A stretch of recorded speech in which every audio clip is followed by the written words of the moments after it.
Muy buenas y bienvenidos al podcast de estrategas de Trail Run. Soy Chimes Canellas, entrenador de Trail Running Online, y os traigo una entrevista con Andrés Arroyo, licenciado en INEF y entrenador de deportistas profesionales y amateurs, y además profesor del Máster de Barcelona. ¿Qué tal estás, Andrés?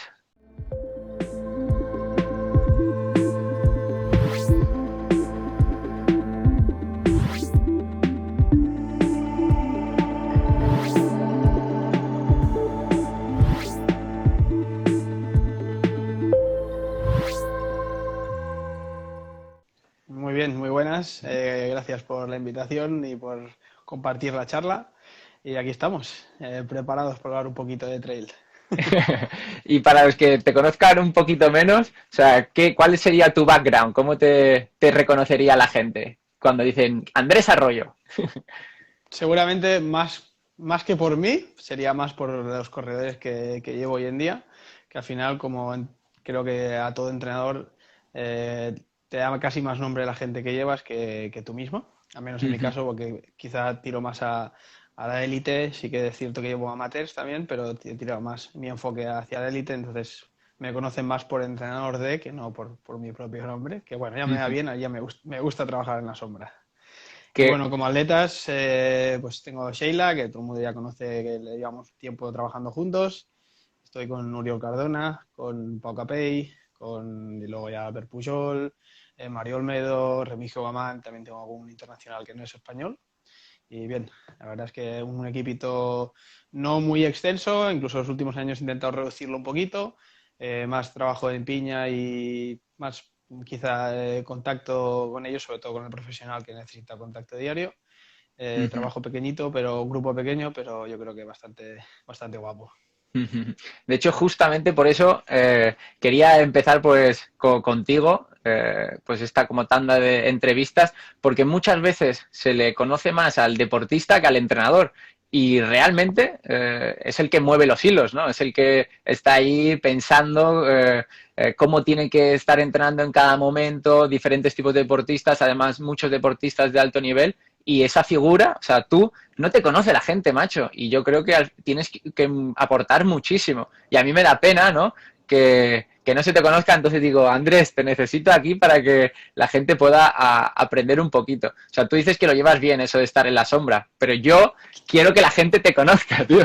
O sea, me parece, ¿cómo decirlo? Irresponsable por tu parte que la gente no pueda aprender de ti, de verdad.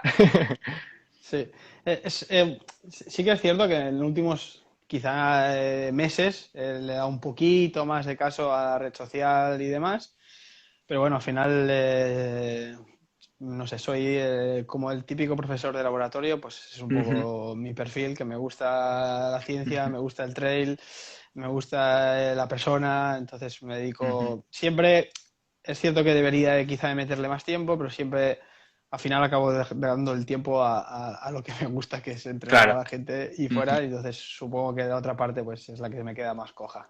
Totalmente. No, si yo, por ejemplo, o sea, yo de hecho cuando veo que un deportista destaca mucho, en lugar de interesarme por lo que cuenta el deportista, o sea, yo, me interesa ver quién es el entrenador. Digo, a ver, ¿quién es este? A ver, ¿qué está haciendo? Sí, Porque, sí. claro, cada uno le interesa lo suyo, ¿no? Y a mí, pues más que los éxitos de los deportistas, me interesa cómo puñetas han conseguido eso. Y de hecho, al Sí, sí. final, pues ves a muchos deportistas eso, que tienen al mismo entrenador o han estado asesorando, han sido asesorados por la misma gente. O sea, un caso, por ejemplo, súper reconocido, ¿no? Es como Íñigo Mújica. Íñigo Mújica, lo ves que está detrás de los grandes logros de grandes deportistas, de grandes equipos profesionales, y nadie lo conoce, macho. Sí, sí, así es. Y Sí, yo sí. no quiero que esto pase contigo, Andrés.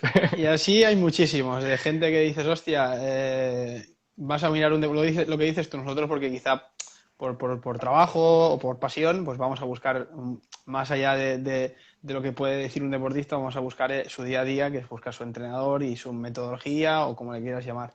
Entonces, los que somos de ese campo, pues hablar de un Mojica es como, hostia, claro que sé quién es, pero el que viene de un campo que es, pues yo que sé, que corre trail o que otro tipo de deporte y no se interesa por la preparación física, pues si esa persona no ha dedicado mucho tiempo a a divulgar esa información que tiene, pues seguramente no le llegue. Ujú. Totalmente, totalmente. Y justamente a raíz de eso, ¿no? O sea, ¿tú qué crees que es importante en un entrenador, o sea, para ti, ¿no? De élite. ¿Cuál crees que es algún punto diferenciador entre un deportista, o sea, entre un entrenador de deportista amateur y un deportista de élite? Es buena pregunta. Quizá, eh, mm, además de quizá conocimientos que tienes que... Hay conocimientos que sinceramente para un amateur, si los tienes muy bien, pero si no los tienes tampoco te va a ser un factor limitante porque seguramente no los puedes aplicar en su día a día. Entonces, conocimiento seguramente y luego eh, estar dispuesto a tener un tipo de relación mucho más allá que un atleta. O sea, al final, cualquier atleta de alto rendimiento, creo que un entrenador, aparte de que busque su máximo rendimiento, no solo está buscando eso, está buscando mucho más allá. Es su persona más cercana de apoyo en el mundo del deporte. Entonces es más una figura como entrenador que no tanto como una persona que sabe mucho sobre ese deporte o sobre la preparación física. Hay preparadores físicos que no saben tanto de un deporte, pero como preparación física saben mucho y siguen siendo buenos entrenadores en cualquier campo. Entonces, ¿qué eso? Pues yo creo que el conocimiento y además el buscar una figura dentro del atleta que todos buscan, que es pues una amistad, que es alguien que te entienda, alguien que no te diga o no pasa nada, porque a veces sí que pasa, entonces eso también te lo tienen que decir. Entonces buscas esas dos vertientes, que es el conocimiento y la seguridad de que en el camino en el que vas es el bueno, o al menos Ujú. es bueno, y que ese camino pues estás acompañado y no vas solo. Ujú. Sí, sí. De hecho, ahora estaba recordando, mientras estabas hablando, al entrenador de Eliud Kipchoge, el que bajó de 2 horas en maratón, y decía que eso, su entrenador para él era como si fuera su padre. O sea, que pasaba tanto tiempo con él, le escuchaba tanto, era como un referente en todos los aspectos, no solo a nivel de entrenamiento, sino a nivel psicológico, a nivel de la vida. Y yo creo que eso tiene que ser algo muy importante a nivel del entrenador, ¿no? O sea, tienes que congeniar muchísimo con ese deportista de alto nivel y estar, porque al final vas a pasar muchísimas horas, o sea, con ellos. Y tienen que confiar en ti de una manera como si fueras Dios, ¿no? Sí, sí, es así. Sí, Eh, yo creo que también para mí, mi manera de verlo también, quizá otra gente lo ve diferente, es dar para mí la seguridad de que lo que estás haciendo lo conoces, pero tampoco dar siempre la información de que yo lo sé todo, porque eso también, tanto un amateur como un profesional sabe ver que la persona que dice saberlo todo, seguramente al final no sabe nada.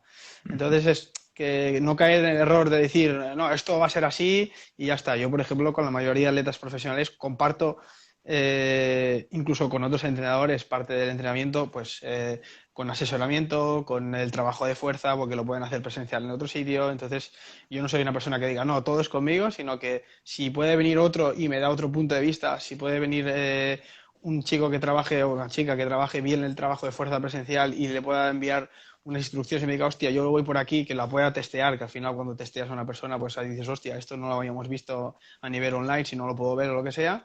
Esa parte a mí, sobre todo en deportistas de élites que tienes que afinar un poquito más, yo creo que es clave, el saber coger conocimientos de otra gente, incluso el saber compartir y hacer la piña un poco más grande. Ujú. Yo creo que eso también puede venir por la, digamos, la nueva escuela, ¿no? Los licenciados, de los graduados en ciencias del deporte, que al final intentas hacer ese trabajo pues más en conjunto, ¿no? Sí, Multidisciplinar. multidisciplinar, exacto, eso es. Ujú. Y creo que eso se va viendo. De hecho, a ti se te ha visto, ¿no? Porque ahora mismo, por ejemplo, con Sheila estáis con Cejuela, Con Roberto Cejuela. Cejuela, Ujú. exacto, Y, eso por es. ejemplo, concretamente ahí, ¿cuál es el trabajo, cómo lo dividís el trabajo entre tú y Cejuela? ¿Cuál sería la parte que haríais cada uno? Bien, él lo que ahí justamente en su caso él es el asesor, entonces yo lo que hago es gestiono la semana, porque ya se lo envío semanalmente, de lo que vamos a hacer, de lo que tocaría hacer, y entonces él pues mira lo que yo había programado y me dice, hostia, yo aquí pues trabajaría un poco más, sobre todo en tema más fisiológico, que él creo que es uno de los que más sabe al menos de este país, y contentísimo de trabajar con él, porque no solo me sirve con Sheila, sino que me da un conocimiento a mí muy bueno. el dual, pues su perspectiva de por qué trabajaría más quizá este día en esta zona, o por qué alargaría más esta serie, o alargaría más el descanso. Entonces llegamos a un punto común. Hay veces que dices, tiramos millas, hay veces que dices, hostia, pues vamos con esto, y ahí vamos aún afinando mucho más la planificación de Sheila. Entonces ahí, bueno, yo creo que ahí con él incluso hemos notado una mejora, sobre todo en trabajos de llanos, el trabajo en umbrales, el trabajo de V2 Max, ahí hemos hecho una mejora importante. Ujú. Sí, porque de hecho eso, Roberto Cejuela, además de gran profesional, ¿no? O gran, eso, profesional, es gran divulgador. Entonces, Exacto. tenemos la suerte de que justamente él es alguien que sabe mucho y encima comparte mucho. Sí, es que sabe No a través de enseñar. redes sociales, pero al menos sí a nivel de artículos científicos y eso se nota, la verdad. Sí, sí, sí. Sí, Mm. sí. Ha Es hecho, que, y el hecho también de saber compartirlo, que hay mucha gente que tiene el conocimiento y que luego a la hora de divulgarlo es muy diferente. Una cosa es saber y la otra es saber hacer enseñar a alguien que es muy, muy, muy distinto. Y eso él lo tiene, que a mí dice, hay cosas que, que son bastante complejas y la manera en que te explica es como, hostia, qué sencillo. Yo se lo explico a otra cosa y diría, esto es chino. Pero claro, pues ya tienes un conocimiento y demás y dices, hostia, qué facilidad, ¿no? Hostia, sí, pues, hostia, es verdad, vamos a probarlo, ¿no? Y lo pruebas y dices, hostia, pues sí, porque lo sabe, porque tiene la costumbre esa de divulgarla y te lo explica muy fácil y dices, hostia, perfecto. y lleva muchos años siendo profesor y Exacto. encima yo creo que de un campo que mucha gente igual no conocía, ¿no? O sea, tanto como el apartado de entrenamiento, de la fisiología, todos los ecos que ha hecho, ¿no? O sea, una nueva forma de poder cuantificar el entrenamiento, yo creo que eso es muy complejo, más que al final copiar, digamos, ¿no? Que es lo que hacemos el resto de personas, cuando tienes que inventarte algo, yo creo que es Sí, mucho sí. más complicado. Mira, Andrés, hay una pregunta que nos ha hecho Alejandro Carnes que nos dice, ¿cómo se puede llegar a ser entrenador de deportistas de élite? Eh, bueno, creo que es un poco unas pinceladas o un 5 cèntims, como decían en Cataluña, de cada cosa, ¿no? Hay una parte de estudio, de trabajo, de De hecho, conocimiento detrás, de haber estudiado, de, de estar al día, incluso de que te interese, que al final yo, pues sí que ya ha llegado un momento en que tengo deportistas a nivel buenos internacionales, no solo españoles, aunque sean españoles, sino que compiten a nivel internacional, pero sigo trabajando en mis conocimientos, sigo investigando, sigo leyendo, hostia, incluso sigo testeando, decir, vamos a probar este tipo de entrenamiento, no me quedo con que, por ejemplo, yo no soy partidario de, tengo una metodología y esto es lo que intento aplicar yo. Yo en ese sistema no creo, yo creo en tener mucho conocimiento y la persona que te viene es algo nuevo totalmente y lo que tienes que hacer es coger la información que puedas y a partir de ahí empezar a adaptar todo lo que tú crees que puede irle bien, meterle a esa persona. Entonces está esa parte de conocimiento, luego está la parte, como siempre, de suerte. Yo, por ejemplo, pues empecé con mi hermano, que él se pasó al trail, me dijo, hostia, entréname. Empezó a mejorar el nivel, fuimos a Cegama, hizo un buen Cegama. La gente quizá más cercana dijo, hostia, pues funcionan bien, voy a probar con este chico, empezamos así, luego ya enganché con Sheila hace 3 4 años, con Sheila hizo una progresión abismal, entonces es los éxitos de ellos a mí también me han aportado mucho, que es el hecho de decir, hostia, si con esta persona está funcionando, quizá a mí también me funcione, que a veces no tiene por qué, también es cierto, ¿eh? sí, sí, claro.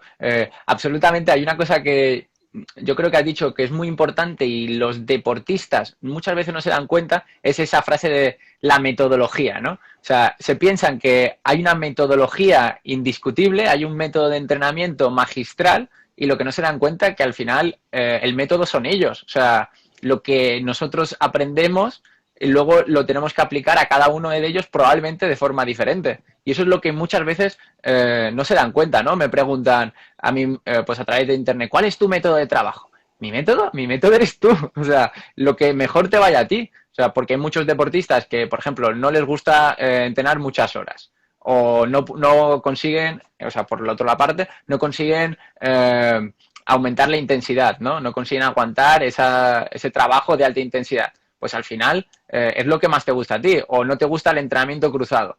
O sea, nosotros sabemos diferentes métodos de trabajo, pero no tenemos por qué aplicarlos de la misma forma a los mismos deportistas. Sí, sí. Seguramente tú entrenarás de una forma a Sheila que estaba por aquí comentando que decía, en 2016 la cogiste a Sheila. Lo tiene ahí preciso. Lo tiene clavado el limón. Clavado.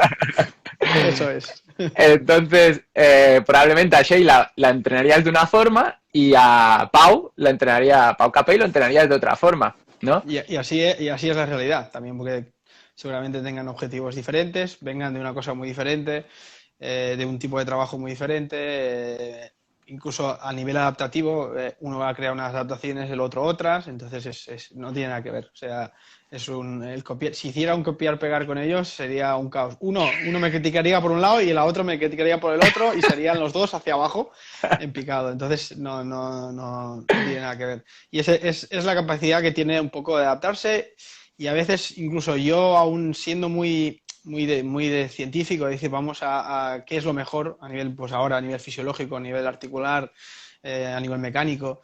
Hay momentos en que no solo es eso, es pues la psicología, hostia, pues el corredor ya ves, necesita ir y hacer un rodaje un poco más largo, ¿vale? Pues es como concienciar aquello de decir, bueno, pues no siempre toca salir y hacer 8 horas, pero si ves que el corredor también necesita, pues ese regalo también hay que saberlo dar, incluso en élites. Totalmente, totalmente. De hecho, yo incluso diría que estoy en contra de los planes estándar, ¿no? O sea, de eso que tú puedes descargar en cualquier sitio, sí, es algo orientativo, pero realmente al final no se adapta a tu vida, no se adapta a lo que puedes hacer, no se adapta a que un día, o sea, esa semana lo has dejado con tu pareja o se te ha muerto el perro, o sea, al final se te cambian todos los planes. O ahora, por ejemplo, viene el calor. Sí, si tú has descargado un plan de entrenamiento que está basado en una época del año, ¿no? Pues ahora mismo vas a tener que reducirlo. Entonces es muy complicado basarte en, por ejemplo, solo en el volumen, ¿no? Del entrenamiento. Que muchos, o sea, de los planes vienen del atletismo, ¿no? Y solo se basan en eso. Entonces, igual hay deportistas que sí que lo pueden adaptar, pero hay otros muchos que no.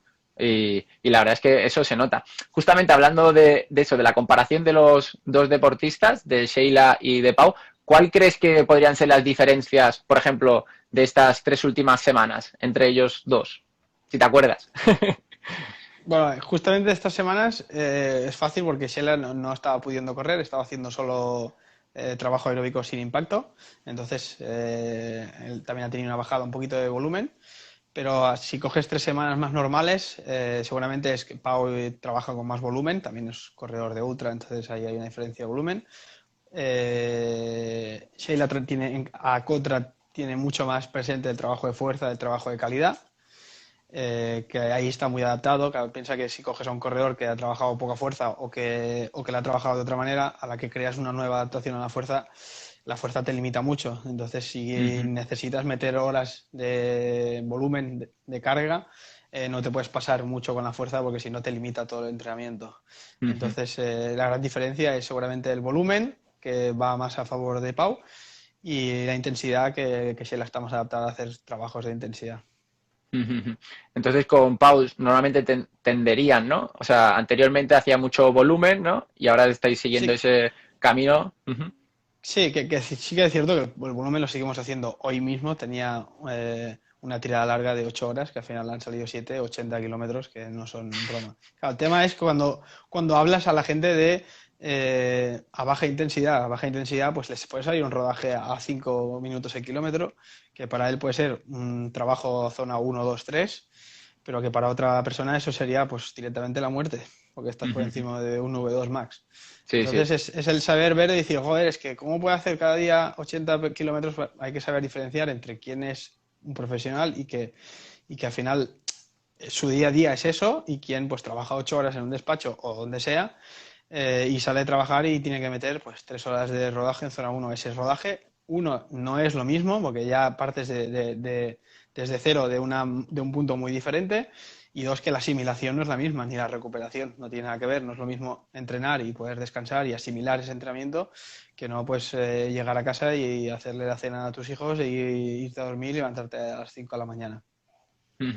Sí, sí. Justamente hace unas semanas hablábamos con Christopher Clemente, el deportista de Salomon, y hablaba de eso, ¿no? También, que antes podía acumular muchísimas más horas de entrenamiento y ahora, pues, a raíz de pues todo lo que está sucediendo con el coronavirus, que los hijos, ¿no? Pues que ya puede acumular mucho menos trabajo, ¿no? Mucho menos volumen y también que él ya es pues un poco más mayor y ese volumen no lo consigue recuperar tan bien, ¿no?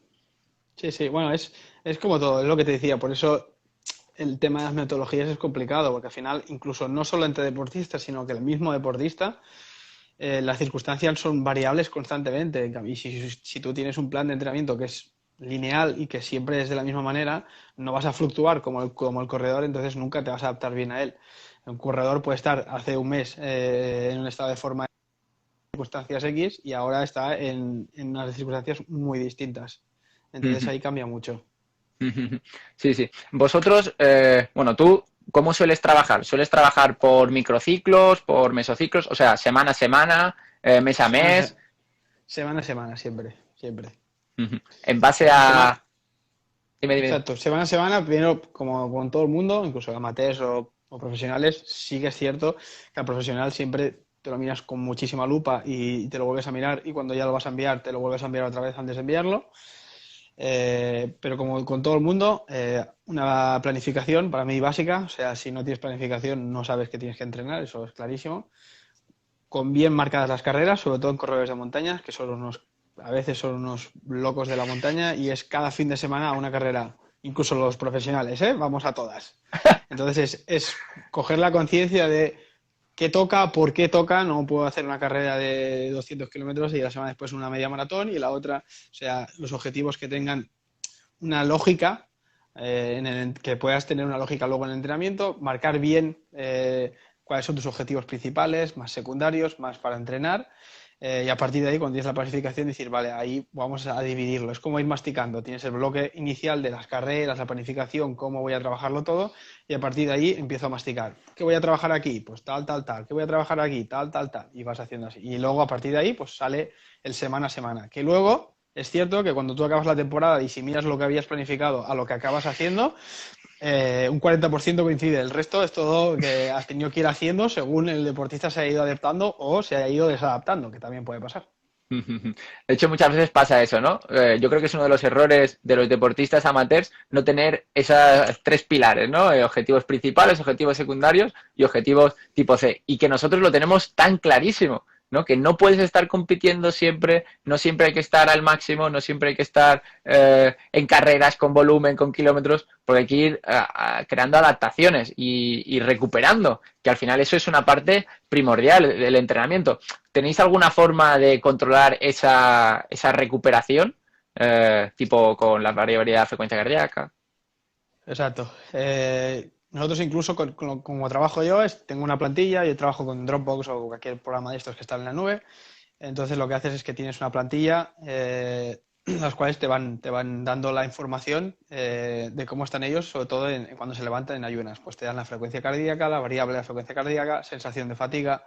Cuanto más indicadores, mejor. Incluso hay aplicaciones que te dicen horas de sueño. Uh -huh. Entonces, si solo basas, eso a nivel de entrenamiento, si basas tanto el entrenamiento como el descanso en una variable, tienes bastantes riesgo a caer en un fallo, ya sea del reloj, ya sea del pulsómetro, de lo que sea. Si varías muchas variables, si falla una se ve. O sea, si tú coges frecuencia cardíaca, variación de la frecuencia cardíaca, sensación de fatiga, horas de sueño dormidas y ya si incluso la añades con analíticas que vas haciendo de sangre durante X tiempo, ahí puedes tener una referencia de si la persona va sobreentrenada o está bien o no. Si solo coges una como la frecuencia cardíaca, pues te puede ir funcionando para ver si vas bien, pero habrá un día que te levantes y tú falles o falle la máquina y lo tengas como un sobreentrenamiento y no lo sea. O al revés, que falle de hacia abajo y digo estoy perfecto y está sobreentrenado. Entonces es Sí, sí. siempre, incluso en el entrenamiento, de lo mismo. Si yo voy y solo como juego la frecuencia cardíaca, pues es solo una variable y estoy basando mi entrenamiento en una variable cuando debería de basarlo en varias, ¿no? Pues sensación de fatiga, en vatios si tengo un potenciómetro, pues depende de cada corredor. Sí, yo creo que justamente pues nos hemos pasado de pues no medir nada, ¿no? Igual ahora estar intentando medir. Y hay algo tan sencillo como el parámetro ese que estabas diciendo de la sensación de fatiga. O sea, ¿cómo te encuentras? O sea, algo tan sencillo como preguntarte a ti mismo, que el entrenador te pregunte y que muchas veces no se hace, ¿no? O sea, ¿cuál es tu percepción del esfuerzo, cómo te sientes esta semana de carga, ¿no? Y yo creo que esos datos son muy importantes, no solo pues qué vatios estás moviendo, cuál es tu frecuencia cardíaca, igual muchas veces nos estamos inundando de datos con algo tan sencillo como cómo te encuentras, ¿no? Sí, sí. Bueno, incluso no solo cómo te encuentras, sino la sensación de fatiga puede ser sensación de esfuerzo, de velocidad. O sea, por Ujú. ejemplo, yo siempre pongo el ejemplo, que incluso este ejemplo me lo hizo ver mucho Cejuela y fue como, hostia, tienes toda la razón, ¿no? Que es que, por ejemplo, cuando tú vuelcas un entrenamiento en una plataforma tal como TrainingPeaks, Strava o 20 Garmin o millones. Sunto, Sí. la que sea, cuando tú vuelcas ese entrenamiento, a ti te da pues unas zonas, ¿no? Es decir, pues has trabajado tanto tiempo estas zonas, tanto tiempo estas zonas, pero eso es casi irreal, porque al final, si yo, por ejemplo, mañana te pongo unas series de un minuto en zona 7, una locura de entrenamiento, recuperando 3 minutos entre series. Si tú me envías ese entrenamiento, la sensación de velocidad tuya, pues en un corredor así, pues será de 2,50 el minuto kilómetro, será ir a toda pastilla y será desde el segundo cero al segundo, pues 58, pongámosle.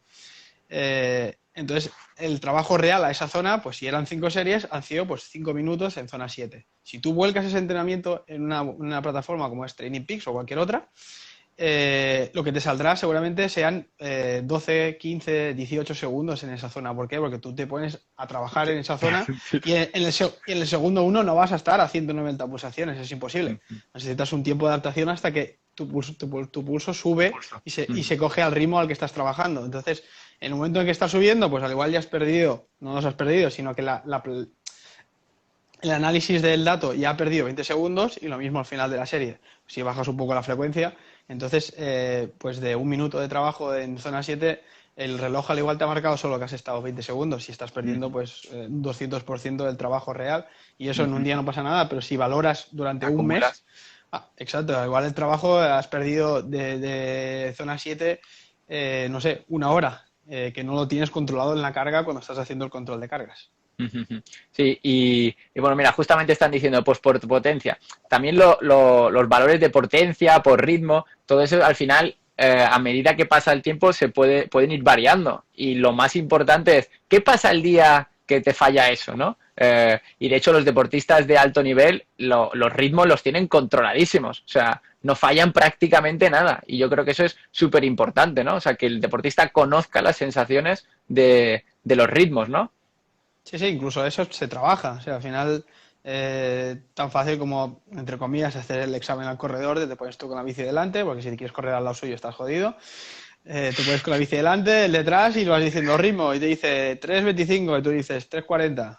Y entonces ahí él tiene que ir ajustando si no tiene. Y hay algunos que son clavados, voy a 3,05 y miras y dices, joder, 3,05. Son Claro. gente que, normalmente la gente que viene al atletismo eso lo tiene mucho más, que Atletismo. se ha introducido, exacto, todo lo que es ritmos y demás. Y Ujú. el tema de los vatios en el ciclismo es mucho más preciso. Sí que es cierto que en el correr la precisión es un poquito más justita, pero es un parámetro más que si lo vamos comparando a lo largo del tiempo también nos puede dar una ayuda. Sí, es más de algoritmos, ¿no? O sea, ahora mismo pues lo que hacen es estimar, Exacto. más que decirlo de forma precisa. Y pues cuando ya nos metemos en alto nivel, estimar está bien, pero hay que afinar al máximo, Al máximo. máximo.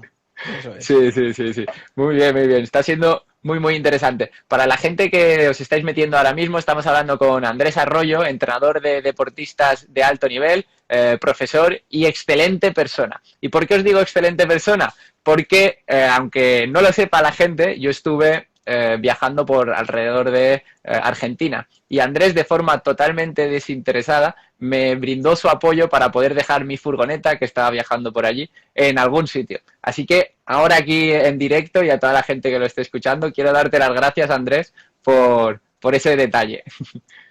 Merci a ti, solo faltaría. Lo vi por redes sociales que estabas buscando ayuda y además, con la casualidad que mi padre es argentino y tengo familia en Buenos Aires. Entonces ahí dije, hostia, ahí quizás le puedo echar un cable. Como siempre, yo siempre lo he dicho, hay mucha gente que es como que, incluso amigos, ¿no? Hostia, ¿has visto este entrenador ahora que lleva este? Al final, yo siempre lo digo, los que compiten quizás son ellos. Nosotros, por suerte, no, creo que no tenemos necesidad de competir, más de compañerismo y que por encima de corredores, entrenadores, somos personas y que creo que por delante está la persona siempre. Pues te quiero dar las gracias una vez más, porque al final cuando estás en esas situaciones, macho, que no sabes dónde ir, no sabes qué puede pasar, cualquier cosa, o sea, es como una lluvia, ¿no? De energía de nuevo, Sí, porque la sí. verdad es que fue un momento muy, muy complicado, la verdad. Mira, y justamente Andrés, ahora mismo, digo Andrés, Alejandro nos pregunta, yo creo que algo muy interesante, para seguir con el tema, ¿no? ¿Sería beneficioso que un amateur entrene de forma parecida a un profesional? Beneficioso depende para qué en qué objetivo tengas, ¿no? Eh, es una pregunta que incluso en mi día a día me lo encuentro, ¿no? Yo tengo mucho, vamos a decirlo, semiprofesional o gente con mucho nivel que tiene un día a día que no es profesional y que incluso yo veo las capacidades de un corredor y digo, hostia, easy, easy, easy, pero con el easy no sirve y creo que exponerlo a tal presión, porque al final cuando trabajas con élite ves la realidad de un deportista de élite, que no es lo que la gente solo ve, que es, oh, qué bien, lleva una carrera y gana.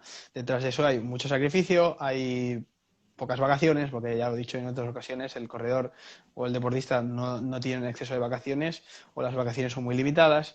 Hay un trabajo 7 días a la semana, no hay días de descanso. El día de descanso pues también tiene que hacer cosas para recuperar más. No hay puedo hacer lo que quiera cuando no estoy trabajando. Entonces hay todo eso, exponer a una persona que no tiene para mí esa necesidad, pues quizá no es lo más conveniente. Sí que puedes entrenar más fuerte, menos fuerte, pero exponerte a circunstancias que tiene un profesional, si tu intención no es ser profesional, creo que no tiene mucho sentido. Sí, y yo creo que eso es la parte que la gente no ve, ¿no? O sea, por ejemplo, la típica frase esa que decía Usain Bolt, yo llevo 4 años entrenando para bajar medio segundo, ¿no? Al final son muchísimas horas, muchísimas, muchísimas, muchísimas horas, y no solo a nivel de entrenamiento, sino también a nivel de descanso, a nivel de trabajo, o sea, todo está relacionado con tu deporte. Y eso es lo que la gente, yo creo que no tenemos tan en cuenta, ¿no? Que es la profesión, no es un hobby ya al final, o sea, es un trabajo también. Y no hay días festivos, porque en este deporte, lógicamente, no puede haber días festivos, hay días que entrenas menos, algún día de vacaciones, pero eso no es lo normal, ¿no? Y creo que es complicado comparar el entrenamiento de un profesional con un amateur, aunque sea semiprofesional, simplemente por todas esas características. Necesitas estar entrenando durante muchos años de esa forma, de sin vacaciones. Y no sé si Sí, todo no, el mundo estaría dispuesto.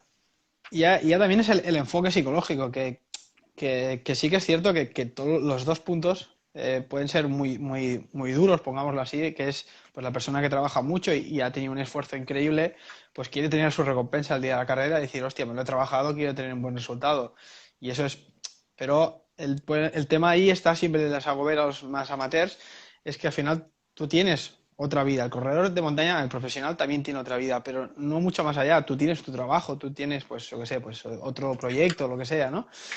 Un profesional al final su día a día es eso, y entonces si se lo ha trabajado tanto y luego llega el día de la carrera y por X motivos que puede pasar no sale, no pasa nada, no llega, sí que pasa, no es como una persona que llega a casa y dice, bueno, pues otra vez será, hostia, pues para ellos es mucho trabajo invertido, es su trabajo que no ha salido bien, es como si tú fueras a trabajar y no sé, y te Uh despidieran -huh, un día, es como, hostia, esto no es lo que esperaba. uh Entonces -huh. ese añadido de presión creo que un amateur no se lo tiene que añadir al mismo. Si ya de por sí hay gente que tiene unas circunstancias complejas para entrenar, añadir una presión extra de querer llegar al nivel de un profesional creo que es innecesario porque seguramente deje de disfrutar, que al final es lo que para mí tiene que buscar un amateur más, ¿no? El sí, mejorar el rendimiento, sí, vamos a buscar una meta más ambiciosa, pero no dejemos de disfrutar. Así como un atleta profesional, sí que es cierto que tienes que evitar que deje de disfrutar, pero hay momentos en que no apetece entrenar y toca.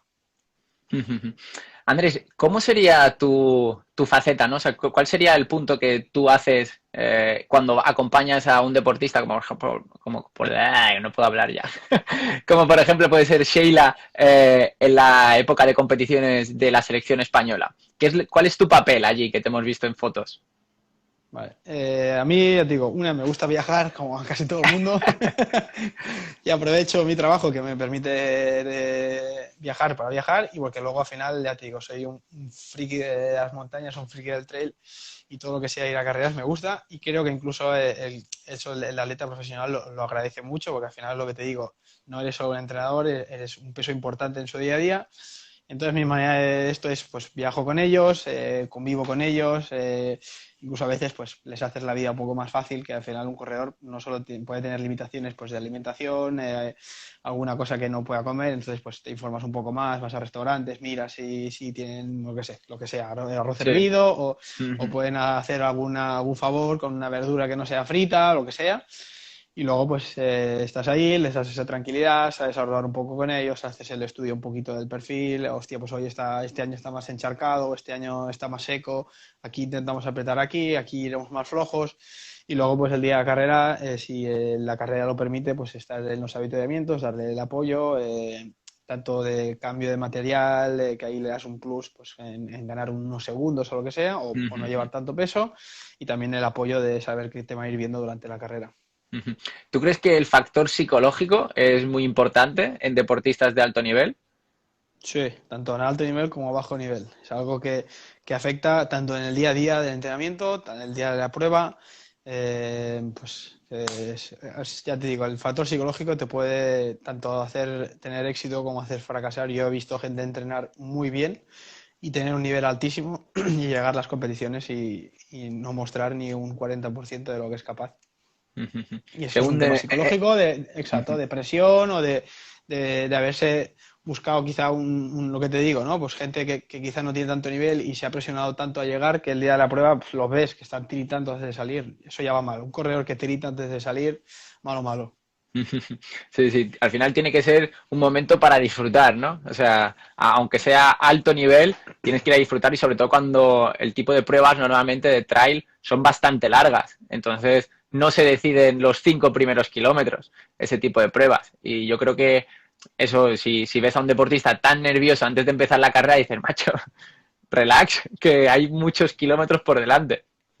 Sí, sí, sí. Sí, Y que luego pues, los nervios siempre dan siempre te hacen pasan pasar un mal factura. trago, que es, exacto, que es o de los nervios te dejas llevar y ya estás en una zona de la carrera que ya no deberías de estar, sales demasiado fuerte o sales demasiado dormido porque dices, hostia, se me ha quedado muy grande esta carrera. Y entonces, pues encima en montaña, pues se hacen tapones, pierdes tiempo. Entonces, bueno, pues saber gestionar eso para mí es tan importante como entrenar bien. Sí, la gestión de las emociones. Eso es. Eh, Andrés, Nacho Ferrer Ignacio nos pregunta, ahora mismo, pues, cuando has empezado a entrenar de nuevo, bueno, a entrenar, ¿no? A Pau Kepei, ¿cuál crees que es tu punto diferencial o tu valor añadido respecto a Laia? Vale. Seguramente, yo te digo, es una persona que yo que te he dicho, no tengo enemigos, creo más en compañeros. Los números de Pau cantan por sí solos, o sea, han hecho un trabajo para mí espectacular. Los números ya no solo en competición, yo que los tengo más quizá a mano, el trabajo que ha hecho es brutal, porque tiene unas adaptaciones hechas a zona uno, zona 2, zona 3 abismales, que eso al final es lo que tiene que trabajar un corredor de ultras. Quizá el valor más añadido que le puedo dar es él tiene también un pensamiento de probar alguna distancia un poco más corta, de empezar a introducir un poco más el trabajo de intensidad, un poco más el control de la carga muy exhaustiva, y ahí quizá pues le puedo dar un punto, más que valor añadido, un punto diferente, diría yo. Sí, sí, que al final muchas veces cuando se cambia de entrenador a veces es bueno y a veces es malo, ¿no? O sea, depende, pero seguro que en esta ocasión será bueno porque lo intentas llevar todo muy, muy controlado y tarde o Sí, temprano se van a continuar viendo los buenos resultados de cualquier deportista. sí, sí, veremos. Al final es como todo. Y encima el deporte si tiene algo que no solo es que lo tengas todo controlado, que al final es como una lotería. Cuanto menos cosas dejas al azar, mejor, ¿no? Pero al final siempre hay una parte de azar, pues que puede ser pues una piedra que estaba ahí y no la has visto y te has roto un tobillo. Entonces, aunque lo hagas bien, no tiene por qué haber buen rendimiento. Eso sí, pues bueno, pues yo pues fiel a mi manera de trabajar, a los mensajes que le envío, yo al menos pues, el poder estar tranquilo y decir, yo creo que hasta donde Estoy puedo haciendo. ir, exacto, lo estamos haciendo bien. Luego, si se va bien o no, ya se verá. Será cuestión de tiempo al final. Exacto. Siempre, siempre, siempre. Una pregunta sí que me surge. ¿Cuántos kilómetros puede llegar a acumular, por ejemplo, Pau Capell en una semana? Buah, desde semanas con intensidad 100 kilómetros a llegarte esta semana seguramente se vaya cerca de los 200. Al final como un deportista de asfalto, ¿no? Eso es. Sí. Sí, también es cierto que el corredor de ultras, no hay mucha ultra, o a nivel internacional no se compite mucha ultra con un positivo exagerado, que aunque luego lo ves y dices, joder, 10.000 positivos, pero si buscas el símil de lo que puede llegar a tener una media maratón, como puede competir pues Sheila o cualquier otro corredor más de corta o de Sky, que te vas a, no sé, como a Pedrosa, que debe tener 21 kilómetros con 2.300, una cosa así positivos, si cogieras ese rango y lo pasaras a ultras, te irías a 20.000 positivos o más. Entonces no hay mucha ultra que sea tan alpina, digámoslo así, o con tanto positivo, siempre son mucho más corredoras. Entonces el corredor de ultra tiene que tener más facilidad en correr kilómetros a un ritmo más ligero, un 5, 4, 30. Esos ritmos tienen que estar muy, muy, muy asimilados. Muy, muy masticados, ¿no? Para que al final para él sea como lavarse los dientes todas las mañanas. Eso es, porque al final va a ser su intensidad en carrera. Tú no puedes permitirte el lujo de salir a una carrera de 180 kilómetros y salir por encima de umbral. O sea, eso es, al kilómetro 20 estás fuera de carrera. De hecho, yo muchas veces cuando me preguntan sobre qué es correr larga distancia, ¿no? Yo digo, para mí correr competiciones de ultradistancia es que puedas hacer todo lo que te puedas imaginar en carrera, ¿no? O sea, tienes que tenerlo, puedes hablar por teléfono, puedes echarte las risas, ver el paisaje perfectamente y no sentir fatiga. Porque, y ese al final es el ritmo que tienes que llevar durante la prueba de larga distancia. Lógicamente, un profesional pues va a ir mucho más rápido que tú, o sea, que un deportista amateur, ¿no? Sí, sí. Y luego el tema es el residuo que puede quedar, que en los dos casos es muy alto, pero hay mucha gente que dice, hostia, es que yo tengo un amigo que el año pasado hizo 40 ultras, que ya de por sí dices, hostia, quizá no es lo mejor, pero seguramente las haya podido acabar. Y el tema es, hostia, ¿por qué los profesionales no pueden meter? Que hay corredores que hacen muchas ultras y dices, hostia, pero no son excesivas. Y es porque al final un corredor profesional de ultras no solo acabar la ultra, o sea, nuestro objetivo no es acabarla, es competirla. Esa es la gran diferencia entre un corredor profesional de ultras y amateur, que quizá en 21 kilómetros, pues a diferentes niveles el amateur también la compite, porque compite con el de al lado. En una ultra ya no, en una ultra sales y tu objetivo es acabar y luchas contra ti mismo, es muy diferente. En cambio, corredores de ultra profesionales siguen compitiendo contra el otro, contra el tiempo. Entonces, el residuo que deja en el corredor una ultra profesional es bastante alto. Sí, al final tienes que estar en alto nivel, ¿no? O sea, no solo peleándote contigo, sino peleándote con el otro, Con el otro, con el vigilando el otro, tiempo, cuánto se para en cada Sí, sí, al avituallamiento, final ¿no? yo siempre le hago el símil a la gente, hostia, pues ahora ponte como en la posición de un corredor que va a correr las mismas horas que has corrido tú para hacer 100, ponle por 180, que son 20 horas, con la de esto de voy segundo o tengo el otro a tantos minutos, el otro lo tengo a tantos, hostia, al final es un trabajo tanto psicológico como físico muy, muy, muy, muy extenuante que va a estar todo el rato, claro, competir 20 horas es muy complicado. Sí, que el estrés, ¿no? que se produce es la fatiga es mucho mayor al final. Sí, Y sí. algo tan sencillo como eso, me lleva 2 minutos, lo multiplicas por 20 horas haciendo eso, es duro, duro, duro, duro, duro, duro. Sí, sí, totalmente. Nos vamos un poco al plano del entrenamiento de fuerza. Vosotros, por ejemplo, con Sheila, entrenáis junto a Roger, ¿no? Que es el que está más ahí con él. Exacto. ¿Solís trabajar la fuerza máxima, por ejemplo, o no? Sí, sí, sí. Sheila, por ejemplo, en el caso de Sheila, trabaja incluso ella muy bien. A mí, como trabaja Roger, me encanta. También tiene una perspectiva un poco de fisioterapia que también lo ha estudiado. Entonces tiene la parte esta de tanto de trabajo de movilidad, de compensatoria, que la gente pues en el trail quizás se olvida, que es básico, pues movilidad de cadera, movilidad de tobillo, que al final incluso creo que puede llegar a ser incluso más importante que para un atleta de asfalto, porque necesitas mucha más movilidad de cadera, necesitas más movilidad de tobillo, porque vas a tener diferentes tipos de terrenos, diferentes inclinaciones, entonces eso hay que trabajarlo. Y luego pues el trabajo más de base de fuerza, que es pues trabajo de fuerza máxima, trabajo de fuerza de resistencia en los momentos más de competición, el descanso de la fuerza, todo eso lo gestionamos bastante bien. Y ahí hay una coordinación entre, pues primero entre yo Cejuela y luego Roger nos da más un punto de vista que incluso él como lo ve más presencialmente, nos da más la realidad del día a día. Vosotros cuando habláis de entrenamiento de fuerza máxima, ¿os referís a o sea, muy pocas repeticiones con mucho peso o qué concepto tenéis vosotros de fuerza máxima? Sí, el tema es que depende de qué tipo de ejercicio, con lo que empezamos es depurando mucho la técnica, que al final hay gente que se pone a hacer la fuerza máxima de sentadilla y su técnica es pésima y eso lo que vas a hacer es seguramente generar más momentos de lesión más que de prevención o de mejora del rendimiento. Entonces, una vez tiene esa técnica mejorada, sí que hay un trabajo de fuerza máxima, pues con 120 kilos en espalda y 6 series de 8 repeticiones, por ejemplo. Sí, intentáis acumular muchos periodos de la temporada con ese tipo de entrenamiento No, sobre o todo no. a ese tipo de fuerza máxima la aplicamos en pretemporada, incluso en momentos en que lo coordinamos mucho, en momentos que hay más trabajo en zonas bajas, zona 1, zona 2, zona 3, para no sumar mucho trabajo de fuerza máxima con mucha serie a la vez, que también hay momentos, semanas que toca, pero no intentamos mezclarlo mucho. Pero bueno, la alargamos un poquito más. Antes quizá la fuerza máxima la cortábamos más y hacíamos un periodo de un mes, mes y medio, ahora hay temporadas que la alargamos un pelín más. Y por ejemplo, en el microciclo, o sea, en la última semana, ¿vale?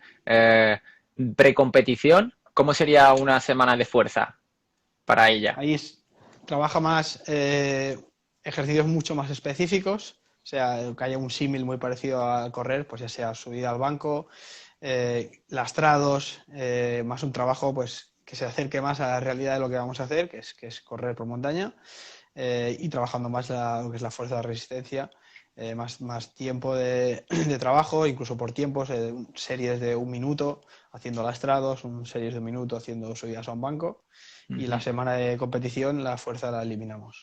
De hecho, recuerdo, ahora que dices lo del lastrado, recuerdo ver un vídeo tuyo que en una montaña que estabas estirando a Sheila, creo que era, o a otro deportista, Sí, sí. estirándola con unas gomas elásticas o algo, ¿no? Algo más, exacto. Ahí me construí ahí un de esto de 2 cinturones, uno para el corredor y uno para mí, voy con las gomas y entonces ahí voy con el control del corredor como si fuese ahí un títere. Le llevas las riendas, ¿eh? Control las Exacto, riendas. ahí sí. Es el único día que las llevo de verdad, ¿eh? Por eso. Está bien eso. Además de verdad, o sea, y nunca mejor dicho. Sí, sí. Sí, sí. Y con el trabajo pliométrico, o sea, tenéis mucho cuidado porque me imagino que es muy probable que, o sea, muy probable no, o sea, puede pasar que se lesione, ¿no? Con ese trabajo de tan Eso es. alta intensidad. Sí, incluso con deportistas, es de los trabajos que más creo que más recomiendo. O sea, la pliometría, incluso en corredores de montaña es básica, ya sea por el momento de bajada, el excéntrico, y hay una zona muy agresiva.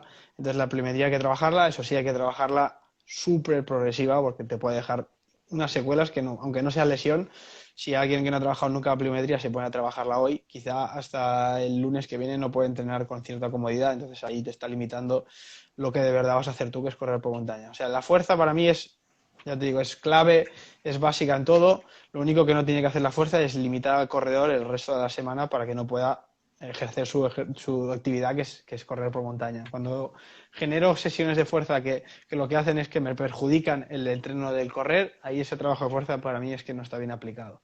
Siempre el trabajo de fuerza puede generar unas agujetas, puede generar, porque al final genera adaptaciones, pero no puede generar una pérdida de rendimiento y una no posibilidad de generar entrenamientos de fuerza de carrera a pie.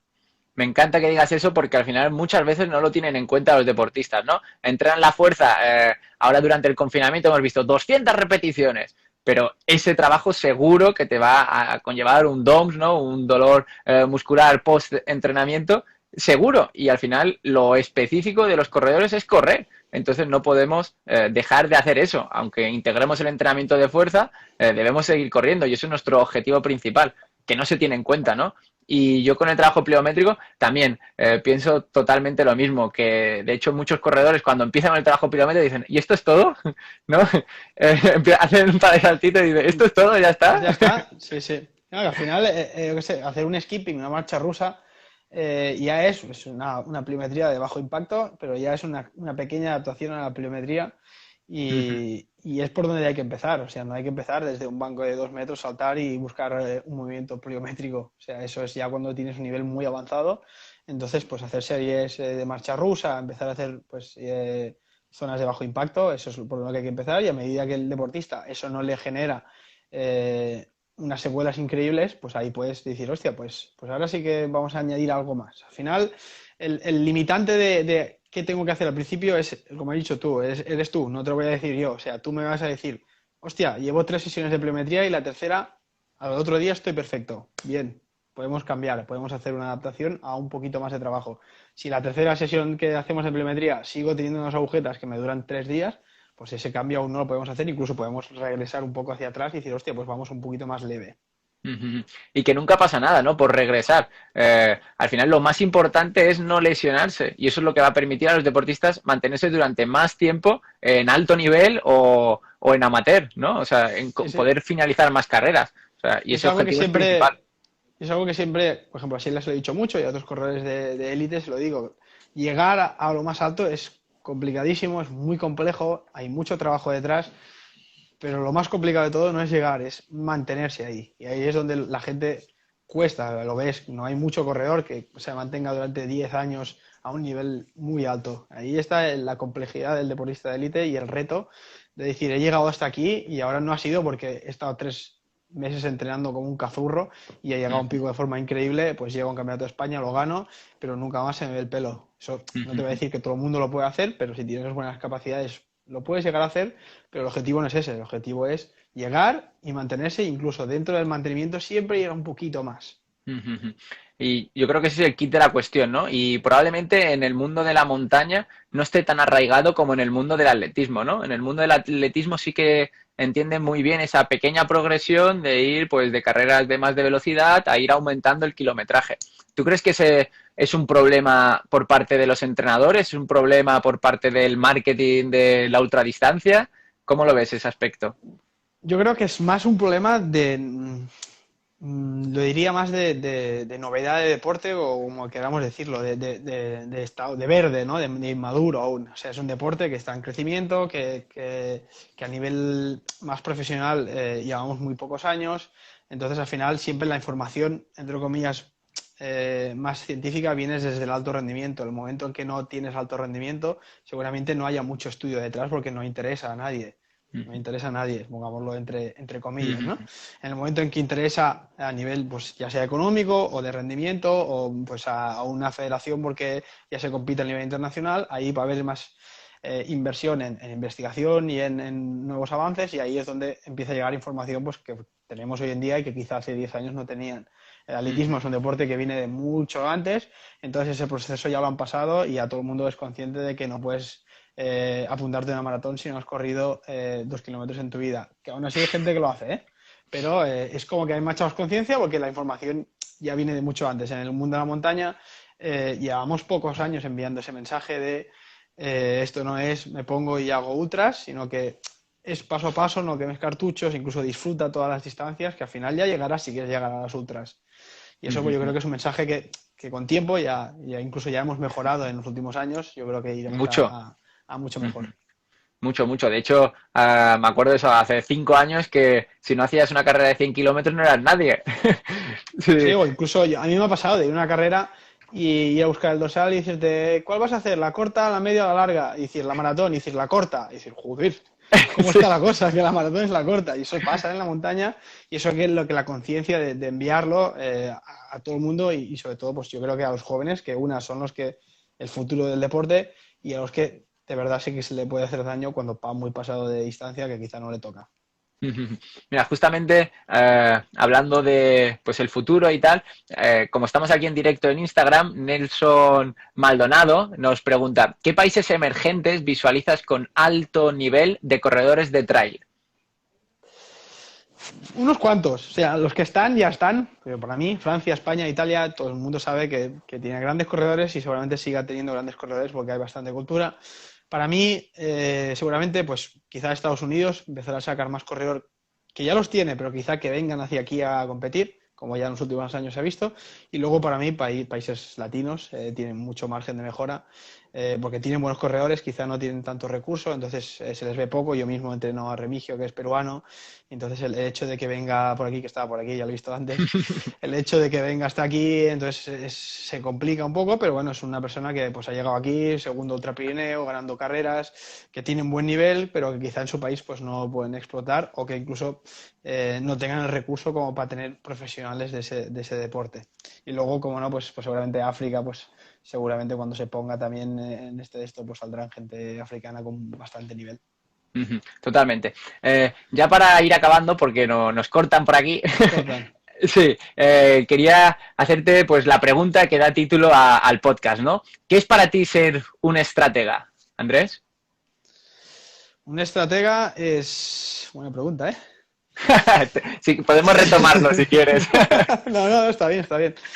Un estratega para mí es intentar tener el máximo de cartas posibles para tener más para escoger. Pues las cartas son conocimiento del entrenador, conocimiento del corredor, capacidades del corredor, circunstancias adecuadas a lo que voy a trabajar. Que los objetivos, saber qué objetivos voy a tener, todo eso son cartas que tengo y luego pues saber gestionar bien esas cartas. Al final es como todo, es una partida y esa partida pues cuanta más abanico de posibilidades tenga, pues más posibilidades de tener éxito. Si me va, si mi objetivo es acabar una maratón y no puedo durante toda la semana entrenar más de 10 kilómetros, pues seguramente esa carta la he jugado muy mal porque no me tocaba hacer una maratón. Lo que tengo que hacer es ser consciente y decir, vale, este es mi tiempo, mi estrategia no es ir a hacer una maratón, es ir a competir en 10 kilómetros, por ejemplo. Ya nos echaban, ya nos echaban. Sí, sí. Bueno, como siempre me he alargado, en los directos siempre se me quedan cortos. Pero he preferido dejarlo que acabaras de contestar porque así no se cortaba. Igualmente, quería hacerte, antes de esa última, ¿no? Quería hacerte otra pregunta, Andrés, que creo que es ya bastante más personal. ¿Qué es para ti el peor momento de tu vida como entrenador? Seguramente esté por venir. Venir. Eh, Porque eso creo que siempre cuando pensamos A ver, que... perdona, Andrés, perdona. Repítelo ¿Ahora? porque no te he escuchado nada. Sí, Ahora, sí, sí. Digo que Sí. seguramente el peor esté por venir, por mala suerte. Creo que como vida profesional ya llevo unos años de experiencia, pero es corta porque soy joven y quiero estar más años en este deporte. Entonces, creo que a más años, pues tienes más posibilidades de fracasar, pongámoslo entre comillas, como queramos decirlo. Entonces, creo que lo peor puede estar por venir. Seguramente soy optimista y creo que lo mejor también está por venir. Y creo que lo peor, pues a nivel sobre todo profesional, es pues que caiga un deportista en una lesión o que caiga en la imposibilidad de seguir entrenando o de no conseguir un objetivo que podría ser un sueño, aunque bueno, quizá esa última se le puede transformar un poco y hacerle ver que el objetivo sale de cada uno y que se puede transformar, ¿no? Al final es más quizá con un deportista de élite que es que no pueda mostrar su verdadero Potencial. rendimiento exacto, en una carrera importante para él o que caiga en una lesión y que pues le exima de poder seguir haciendo su trabajo. Sí, sí. Yo creo que eso sería lo más duro, ¿no? Para un entrenador de deportistas de alto nivel, que el deportista no pueda ver todo el potencial que tiene, ¿no? O sea, que hayas Sí, estado sí, sí. trabajando con él durante mucho tiempo y que ese día, por X, por esa piedra en el camino, ¿no? Se lesione, debe ser durísimo. Sí, pero al final es duro, ¿eh? Y para él, para ti, porque hay trabajo detrás, pero al final es lo que decíamos antes, ¿no? Es ser estrategas. Esa era una carta que tenías que tener en la mano, que era posible que saliese en la mesa, sale y esa carta hay que saberla gestionar y no dejar la partida tirada porque no ha salido bien. Entonces, escoger esa carta y decir, pues, resituar la partida y vamos a por otra cosa y saber salir rápido de eso. O sea, así como incluso de los triunfos también, no quedarse en los triunfos con un constante de hostia, es que gané, hostia, es que fui, eso también creo que creas una retroalimentación que incluso se hace negativa para un corredor. Hay que, tanto de los éxitos como de los fracasos, hay que saber salir y seguir avanzando, ya sea hacia otro camino, hacia otro objetivo, o a repetir incluso, o ir un poco mejor, pero no quedarte en lo que has hecho, ya sea malo o bueno. Ujú. De hecho, yo por eso el podcast lo llamé Estrategas del Trail y Run, ¿no? Porque yo creo que el entrenamiento es eso realmente, o sea, es ser un estratega, es contar con todas las variables que tienes y tú empiezas a elegir las que más te convengan en cada momento y en cada objetivo y en cada deportista. Y eso yo creo que es ser un estratega y ser un buen entrenador o deportista. Sí, sí, incluso ya te digo, haciendo el símil este que estamos haciendo de las cartas, ¿no? Como si fuese un juego, Mm. yo he tenido que llegar a jugar cartas prácticamente que pensaba que no jugaría nunca, que es pues con corredores de muy buen nivel, a nivel incluso de ganar carreras, aplicar un tipo de entrenamiento que para mí lo he estudiado al revés de eso. Ya sea por sus circunstancias, que a veces se complica mucho, pues tiene hijos, tiene un trabajo, no tiene horas para aplicar, pues aplicas una metodología para él que seguramente incluso te cueste de ver, pero lo que tienes que hacer es adaptarte, incluso informarte sobre lo que estás haciendo y decir, hostia, pues vamos a probar por aquí. Y luego sacas más rendimiento que diciendo, no, es que tiene que ser así, así y así. Entonces ahí está el de esto de incluso saber jugar cartas que quizás no son las más fuertes tuyas, pero que para el corredor lo pueden ser. Es para mí poner por delante de cualquier cosa el corredor. O sea, el corredor para mí es el que manda siempre, o la corredora manda. Corredora, pues aún manda más porque tienen cambios pues, hormonales que el hombre no tiene, pues todo lo que es la menstruación y demás, pues eso hay que adaptarlo y ahí la mujer es la que manda, como siempre. Y ahí es donde el entrenador para mí no tiene que tener la mano dura, sino que al revés, tiene que saber comprender que ese cambio hormonal tiene unas consecuencias que están bien, es parte de la naturaleza de la mujer y que hay que saber adaptarlas a la carga de entrenamiento. Ujú. De hecho, hace tiempo, justamente con Sheila, hablamos del tema de la menstruación, ¿no? Que un error muy grande en deportistas de alto nivel o en deportistas amateur es no tener la menstruación, ¿no? Y eso se ve, sobre todo en el atletismo. Igual en la montaña no tanto, pero en el atletismo sí que se ve. ¿Te ha pasado con muchos deportistas que hayan perdido la menstruación? Sí, eso pasa. Mira, la pregunta que nos han hecho antes, la pérdida de menstruación siempre es un síntoma negativo. O sea, al final es cuando la mujer no tiene suficiente grasa a nivel corporal, tiene su sistema a nivel de menstruación, lo que hace es bloquear para no perder más, pues ya sea ferritina, todo lo que comporta la menstruación y no debilitar más el sistema inmunológico de esa mujer. Es como que no estás preparado para ello, entonces no la tengo. Eso es muy malo, produce a nivel tanto a corto como a largo plazo, puede producir muchos problemas, pues ya sea osteoporosis a larga distancia, pues Ujú. muchos problemas que pueden conllevar. Eh, y no es defendible en ninguno de los casos, pero sí que es cierto que a nivel profesional, pues ahí puedes no ir jugando, pero es algo que sí puede ser más el día a día de una deportista y que tienes que regular mucho, porque tienes que ir controlando que la tengan, entonces es un vaivén de trabajar con el nutricionista, que cambie alguna cosa, que suba un poquito la masa muscular, pues va a ir jugando. Y es lo que, ligado a la pregunta de antes, para mí, pues una mujer que es amateur no tiene que tener esa necesidad de ir jugando de si tengo menstruación o no, porque es algo que va más allá de un rendimiento, sino que es la salud. Entonces, esa obsesión de estar fina o de tener buen rendimiento cuando no vas a ser pues profesional, poniendo en riesgo pues tu menstruación, creo que ahí sí que hay que tener más mano dura de decir, hostia, esto no va así. La menstruación para una mujer para mí es sagrada. Una pregunta ya para ir acabando ya de verdad, un poquito más visionaria.